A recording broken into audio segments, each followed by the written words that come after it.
Muy buenas noches.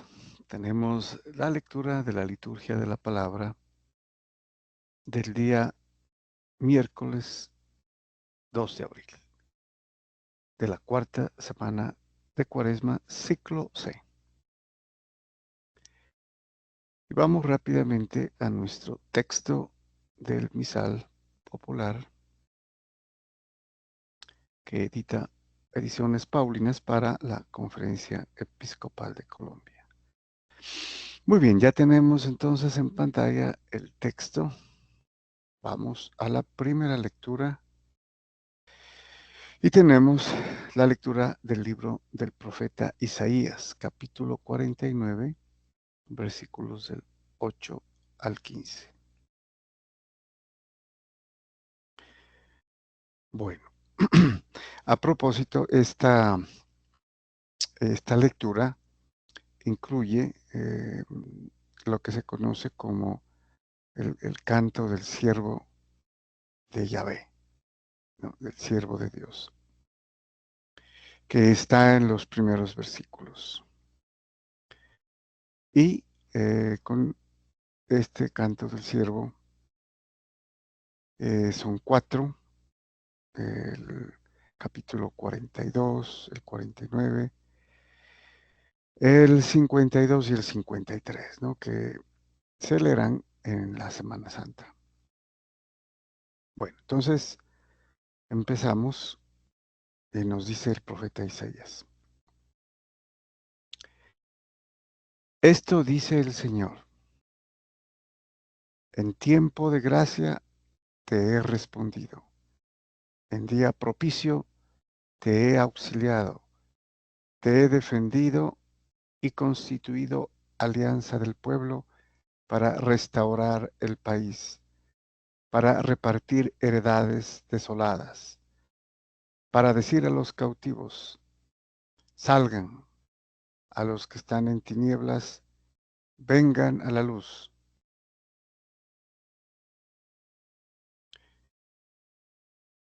Aún por los caminos pastarán, tendrán praderas,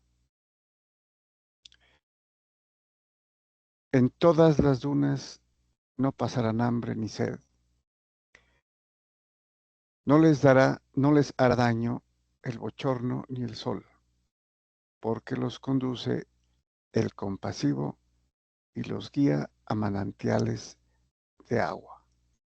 Bueno, hasta aquí podemos darnos cuenta que es un pasaje profético, mesiánico, ¿no? Eh, los conduce el compasivo y los guía a manantiales de agua, ¿no? Tiene una cercanía estrecha, ¿no? Con el Salmo 50, con el Salmo 22, 23, ¿no? Sobre el pastor. El Señor es mi pastor, nada me falta. Y haciendo alusión, pues obviamente, al buen pastor, que es Jesucristo. Continúa el profeta Isaías. Convertiré mis montes en caminos, y mis senderos se nivelarán. Mírenlos venir de lejos, mírenlos del norte y del poniente, y los otros de la tierra de Sin.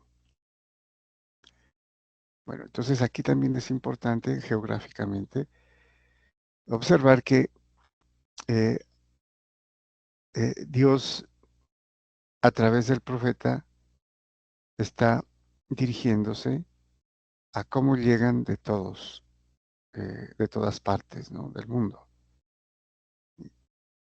Vienen de lejos, mírenlos, del norte y del poniente, o sea, del occidente. Y los otros de la tierra de Sin, o sea, del sur. Este Sin se refiere a la Arabia, ¿no? O Egipto. Entonces aquí tenemos, obviamente, los cuatro puntos cardinales, ¿no? Y incluido el oriente, que es la orientación del templo. Continúa. Exulta cielo, alégrate tierra, rompan a cantar montañas, porque el Señor consuela a su pueblo y se compadece de los desamparados. Sión decía, me ha abandonado el Señor, mi dueño me ha olvidado. Esto es lo que decían eh, especialmente los devotos, los humildes, los piadosos, los fieles, que eran los menos, ¿no? La mayoría pues eh, había negado a Dios, estaban en otro cuento, digámoslo así. Y entonces se sentían olvidados, ¿no? Y responde aquí, ¿puede una madre olvidar al niño que amamanta, no tener compasión del hijo de sus entrañas? Pues aunque ella se olvidara, yo no te olvidaré. Entonces aquí hay una alusión al amor de Dios. El amor de Dios es más grande que el amor de una madre con sus hijos, más grande que el amor de un padre con sus hijos, más grande que el amor del esposo con su esposa, porque es amor divino, amor eterno.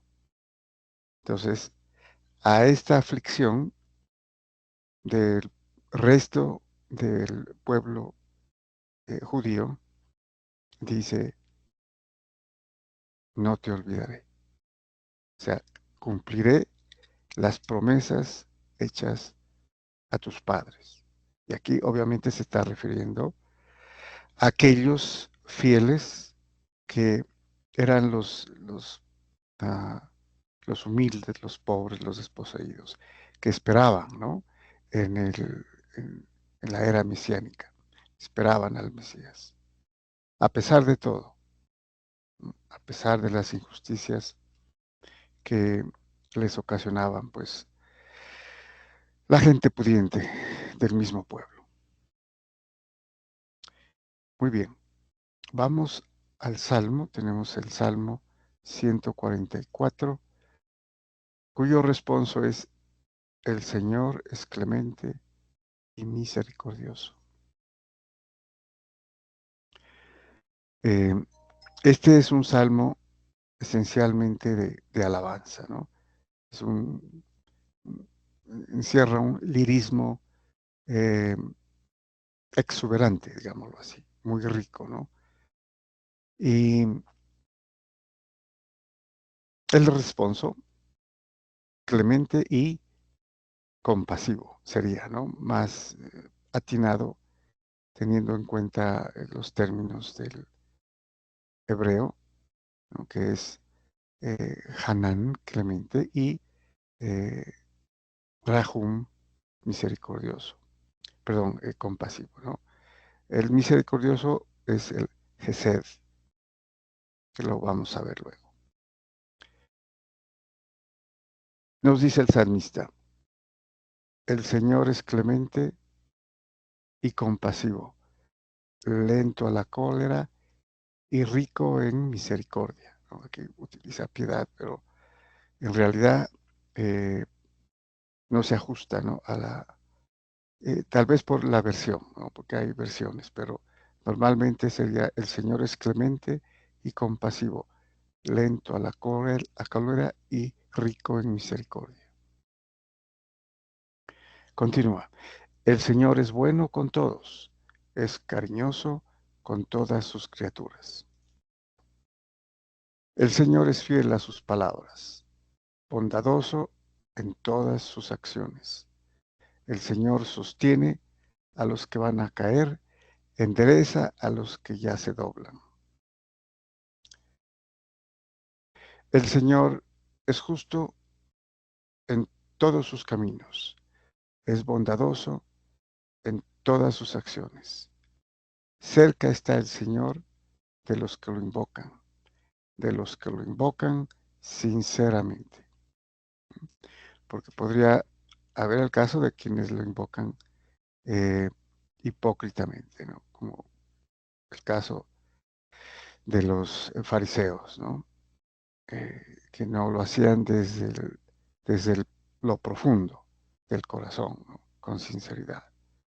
Y los que lo hacían sinceramente eran, como hemos dicho, los humildes, los pobres, los afligidos, los piadosos, ¿no?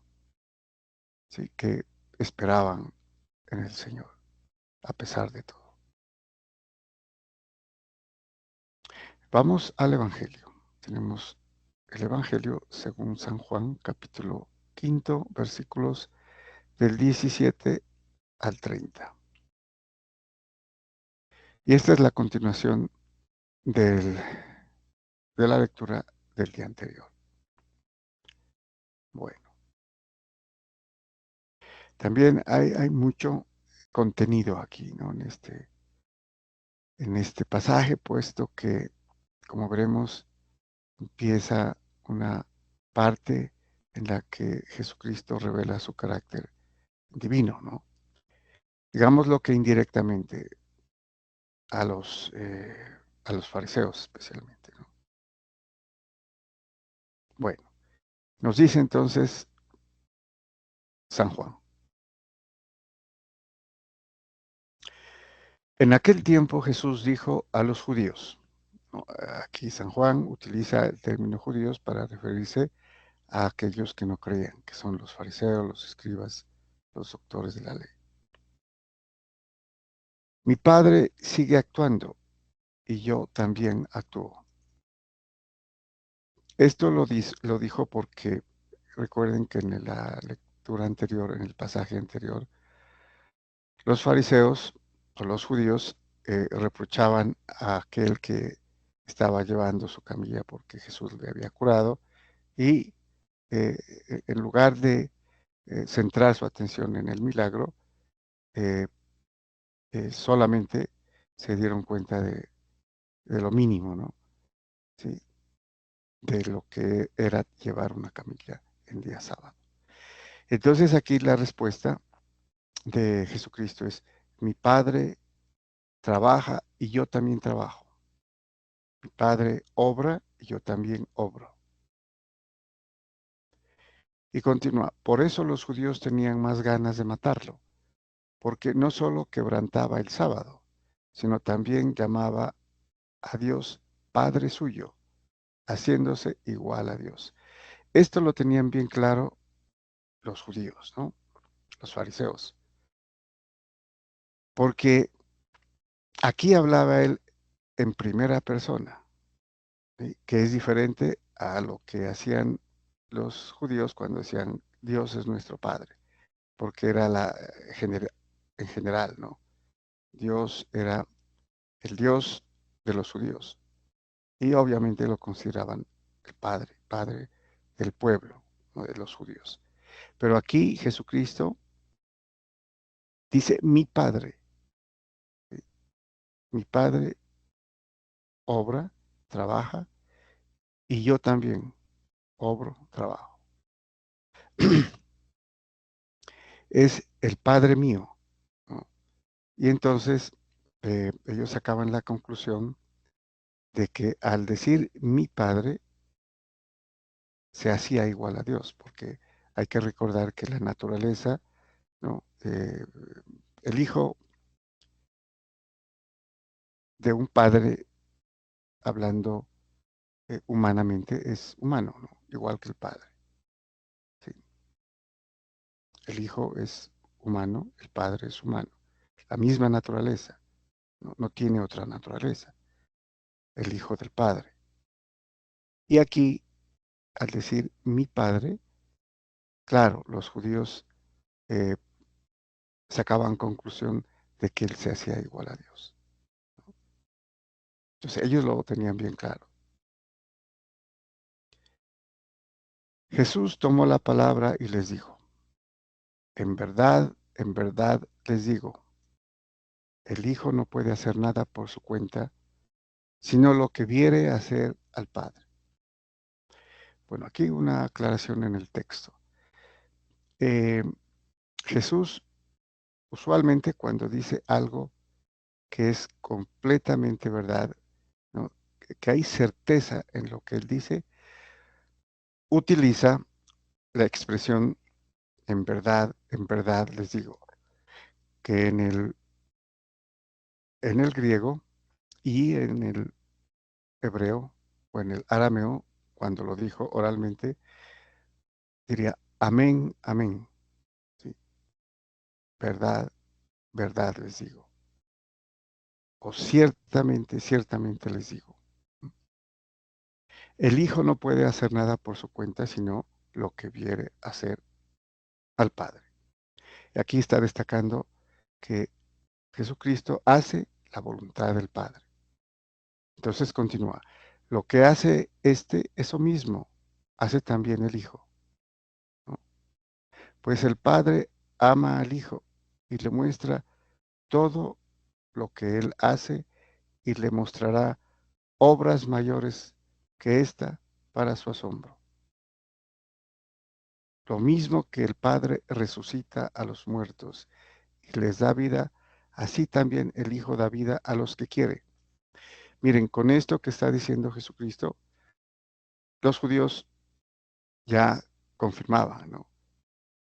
Que Él se estaba haciendo Dios. Él decía, amén, amén, en verdad les digo. O sea, lo que estoy diciendo es cierto.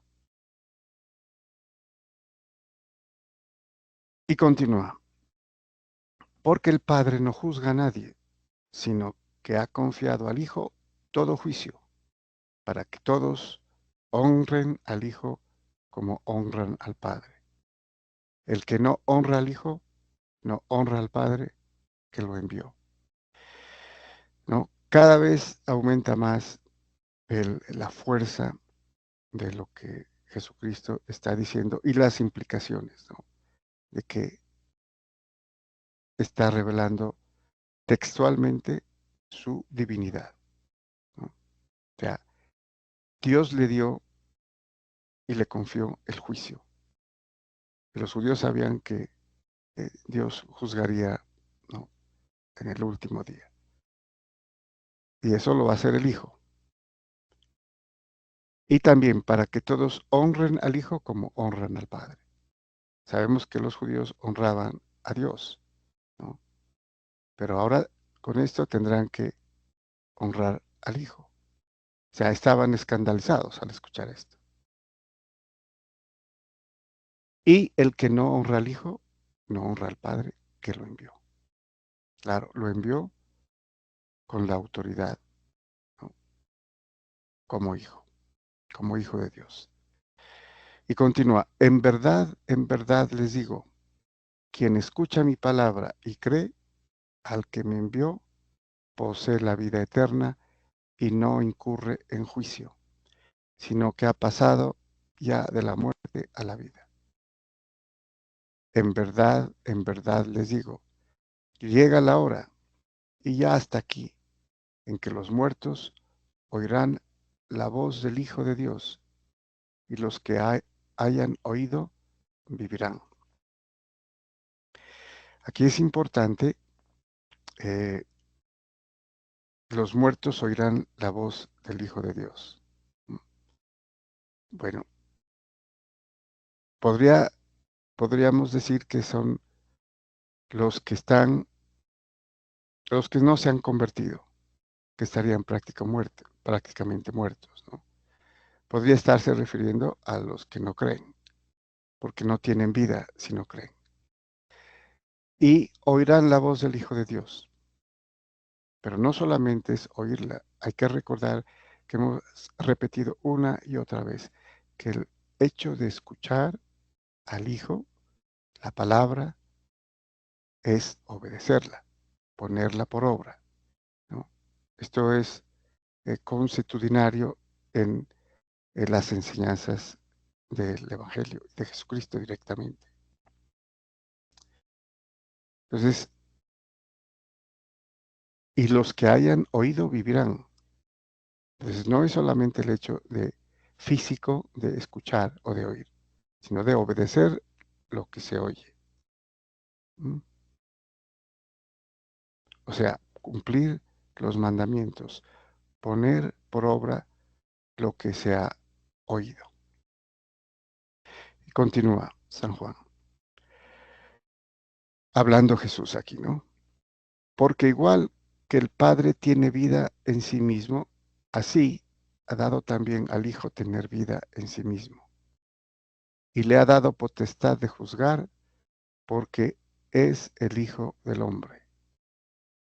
No lo sorprenda esto, porque viene la hora en que los que están en el sepulcro oirán su voz.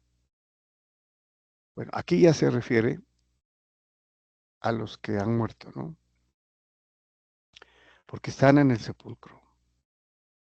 Y podemos decir, según la creencia eh, doctrinal de los judíos, en el Sheol o en el Hades, griego Hades, no Sheol hebreo, que es en el lugar de los muertos.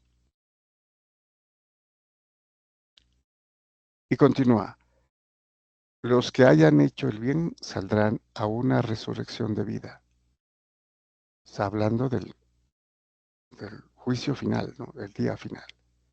Los que hayan hecho el mal a una resurrección de condenación, dice otras versiones, ¿no? Juicio, juicio o condenación, que obviamente es más fuerte el segundo término. Entonces aquí está diciendo, siendo consecuente con lo de creer y hacer y obedecer, los que hayan hecho el bien, aquí está, ¿no? La coherencia. Los que hayan obedecido, cumplido los mandamientos, hecho el bien, las obras de amor, saldrán a una resurrección de vida. Los que hayan hecho el mal, a una resurrección de condenación. Entonces, todo esto es el futuro, ¿no? Todo esto es escatológico, lo que pasará ya en el mundo cristiano. Pero implica aquí a los que están enfrente, a los judíos y a los no creyentes, ¿no? Como también a los discípulos. Y termina diciendo, yo no puedo hacer nada por mí mismo. Según le oigo, juzgo, y mi juicio es justo, porque no busco mi voluntad, sino la voluntad del que me envió, la voluntad del Padre, porque el Hijo oye al Padre, ¿no? Entonces, según le oigo, juzgo, y mi juicio es justo. Entonces, tenemos aquí una condición de unidad del Padre y del Hijo. No busco mi voluntad, sino la voluntad del que me envió. Entonces hay una voluntad, ¿no? Muy bien, muchas gracias y bendiciones.